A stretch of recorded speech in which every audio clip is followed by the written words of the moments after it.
Muy buenas tardes, de nuevo, amables televidentes. Estamos hablando sobre mujeres indígenas y racionalidad criolla en Guatemala. En nuestro segmento anterior nos quedamos pendientes de continuar una idea que nos estaba exponiendo Aura relacionada con procesos civilizatorios. Vamos a retomar eso, pero primero vamos a presentar la pregunta de Vox Populi que se hizo aquí en el programa con diferentes personas afuera del ambiente de nuestras oficinas.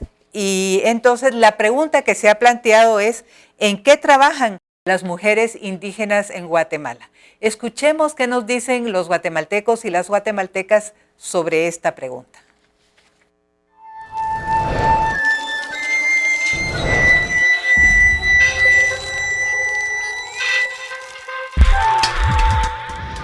Buenas tardes, queridos televidentes. El día de hoy conoceremos la opinión de la gente. ¿Qué piensa en dónde trabajamos nosotras las mujeres indígenas? Esto es para su programa Cujsijón el día de hoy. Están bien preparadas en todo lo que pueden trabajar, en todo lo que quieran. Yo pienso que trabajan en lo que mejor se puedan desempeñar, ¿verdad? Cada quien debido a su estatus. En agricultura, digo yo, en el comercio, todo eso.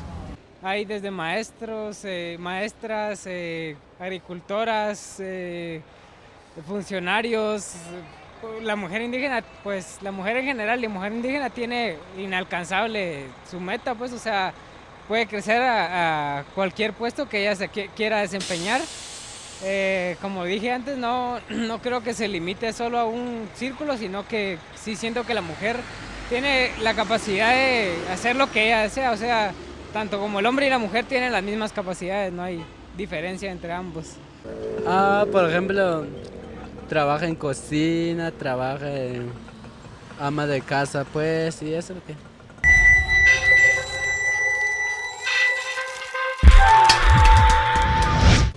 Lo que les pongan enfrente, son muy inteligentes, Yo me he dado cuenta en Antigua que ahí la gente no se muere de hambre, ¿sí? De cualquier forma ellas ganan dinero y son bien inteligentes. Las felicito y las admiro. Muchas mujeres trabajan empleos domésticos, tortillerías y lavar y planchar o vender cualquier fruta, sí. Yo me imagino que las mujeres en día tienen que trabajar más lo que se trata de su cultura, más o menos como tejer. Esa es la raíz de la cultura que han dejado los abuelos antes. Me imagino que eso es lo que tienen que trabajar ahora. De negocio o de hacer en el campo. La mayoría en comercio. Andan viendo cómo se ganan la vida, ¿verdad? Que sea vendiendo fruta. La mujer indígena se ha desenvuelto mejor, ¿verdad?, en lo que son los trabajos, por el estudio que tienen, ¿verdad? Incluso pues miramos bastantes licenciadas, incluso conozco varias ingenieras y arquitectas.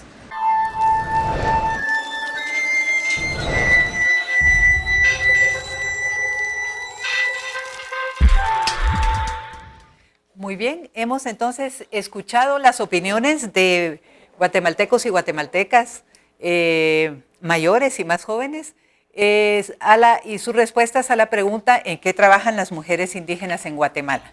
Vamos a dar un breve espacio para que nuestros invitados hoy nos hagan sus primeras reacciones a estas respuestas, y luego vamos a retomar el hilo de nuestra conversación relacionada con el proceso civilizatorio.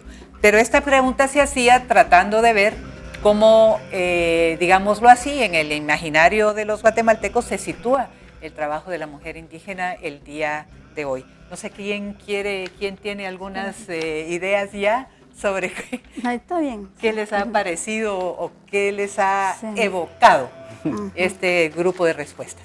Sí, a mí me parece sumamente interesante por la pluralidad de pensamientos en las personas, pero también vi que iba en algún sentido enfocado a lo ideal y pues a veces también en lo real.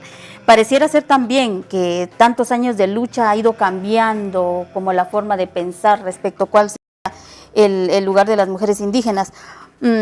pero sí sigue existiendo, digamos, la idea de que en tanto mujeres indígenas están en la agricultura, están en la casa, están para planchar, están en los negocios, y muchos de los anuncios, por ejemplo, de la televisión, cuando hablan de mujeres indígenas, siempre la sacan a la par de una venta de fruta, a la par, entonces, y no la sacan cuando anuncian, digamos, yo quiero ser médico, yo quiero ser abogado, no es la imagen de una mujer indígena la que aparece, ¿verdad? Entonces, me parece interesante la gama de posibilidades que la gente va viendo respecto a lo que las mujeres indígenas pueden hacer. Sin embargo, hay una distancia entre lo ideal, ¿verdad? Y lo real. O quizá lo políticamente correcto también. También hemos mucho aprendido a ser políticamente correctos, y digamos, si estamos frente a una mujer indígena que nos pregunta, podríamos decir, que digo para no ofenderla también, ¿verdad? Puede ser, o si las preguntas son sinceras, puede ser que poco a poco en el contexto guatemalteco este imaginario va variando. Sin embargo, en nuestra experiencia también en las organizaciones, en la calle, etcétera, nos damos cuenta que el deseo no siempre tiene que ver con el cuestionamiento de una subjetividad totalmente elaborada para que cuando una persona o mujer indígena se pare frente a nosotros, inmediatamente la concibamos inferior y digamos, mija, la tratemos de tú, etcétera. O sea, nuestro lenguaje también habría que ver hasta de qué manera estamos codificando la subjetividad que llevamos detrás. Sí, ha sido un segmento interesante que nos ha permitido ver también el tema del lenguaje que a los investigadores les es muy útil también para ir viendo más el fondo y las raíces de algunas formas de hablar y de algunas expresiones, ¿verdad? Sí, yo creo que sí. Por ejemplo, yo también he notado como cuando se decía de que sí, son inteligentes, o que sí hay ingenieras, arquitectas, o que... Con me parece como, sí, o sea, realmente refleja aquello de que no estás preparada para esto, y como que me sorprende que hayas llegado a ser arquitecta, hayas llegado a ser ingeniera, o que sí, o que eres inteligente, o sea, porque esto de la media humanidad, de una humanidad a medias, de una casi no humanidad, también ha tenido que ver con todo ese discurso que se ha dicho, ¿no? Que son como perezosos los indios, que, o sea, vinculado a toda una biologización, ¿no? O sea, hay como toda una biologización como degenerada, inferiorizada del cuerpo del indio, ¿no? Y entonces yo creo que sí es esto, o sea, se escucha, o sea, yo más o menos como ¿ves resonancias? ¿Oís resonancias? Me resuena esto. Y eso son resonancias también de estas ideas de procesos civilizatorios en la que nos quedamos en el segmento anterior, ¿verdad? Sí, pues, bueno, se entendería, bueno, no sé, si se acepta al indio en tanto está siendo civilizado, en tanto se logra encaminar en los parámetros que la superación y el progreso de la vida occidental lo van permitiendo también. Es un indio menos amenazante, digamos, en este sentido. Yo lo que miraba también en las casas, por ejemplo, cuando yo preguntaba, ¿quién es una buena sirvienta? Me decían, pues, es una que es limpia, honesta, obediente. Y eso se observa más en la gente del interior, ¿verdad? Y la gente del interior se usa a veces aquí como sinónimo de gente indígena. Y una mala sirvienta es la respondona, la confianzuda, que habla cuando no se le pregunta nada, es que se mete en las cosas que no le importan, es la que no es higiénica, etcétera, ¿verdad? Entonces, así se va formando, digamos, a la buena sirvienta en el sentido de la civilización. Cuando yo hablo de civilización, hay gente que me dice, bueno, pero si las están civilizando en las casas, qué bueno es. Pero yo, digamos que conectado un poco con la historia, en un momento histórico en Guatemala, la civilización significó ciudadanía, como lo dice Arturo Taracena, para la población no indígena. Esto apoyó en el proceso de la ladinización, como dijo Juan Marcos, si es que lo estoy entendiendo bien. Pero para la gente indígena, la civilización implica ser buenos trabajadores, ¿verdad? Entonces la civilización y la educación de las sirvientas tienen que ser a partir de ser buenos trabajadores, a partir de comprender los códigos por los cuales debe relacionarse con los otros, ¿verdad? Entonces es una civilización de todas formas encaminada a partir de los códigos de superiorizado.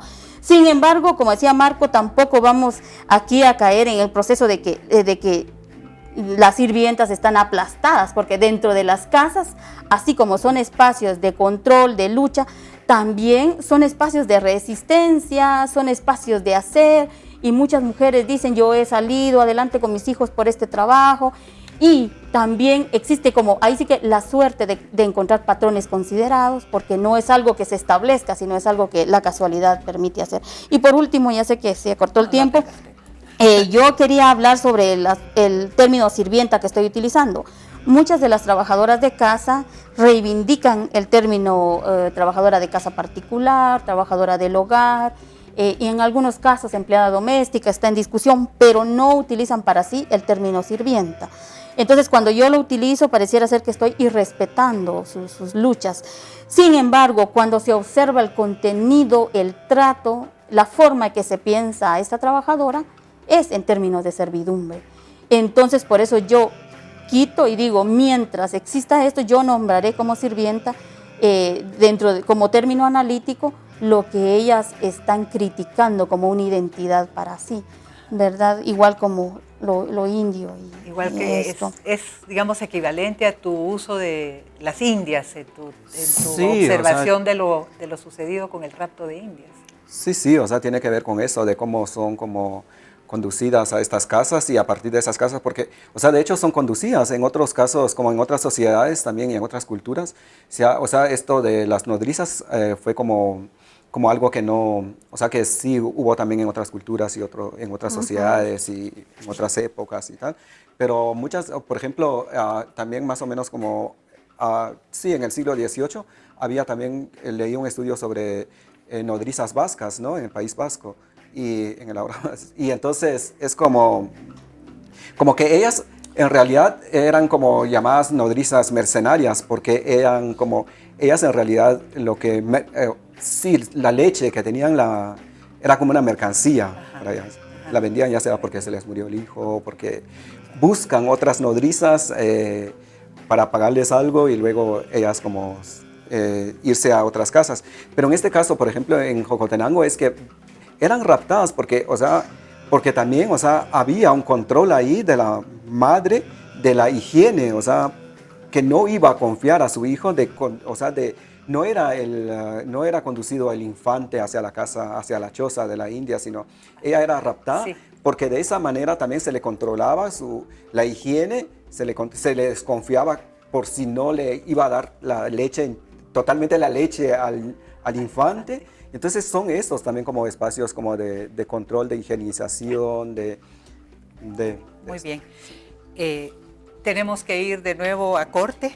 Este segmento ha sido sumamente interesante. Creo que nos ha permitido ir y venir en la historia y las opiniones del presente de compañeros nuestros, guatemaltecos y guatemaltecas, que nos han dado también una pequeña ventana para ver qué es lo que piensan.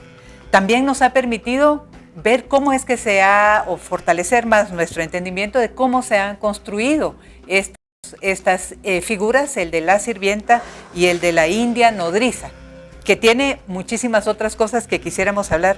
En este momento no nos está dando tiempo. Vamos a ir al corte y vamos a regresar para concluir en el último segmento esta interesante conversación con Aura Cumes y Marco Antonio Chivalán Carrillo.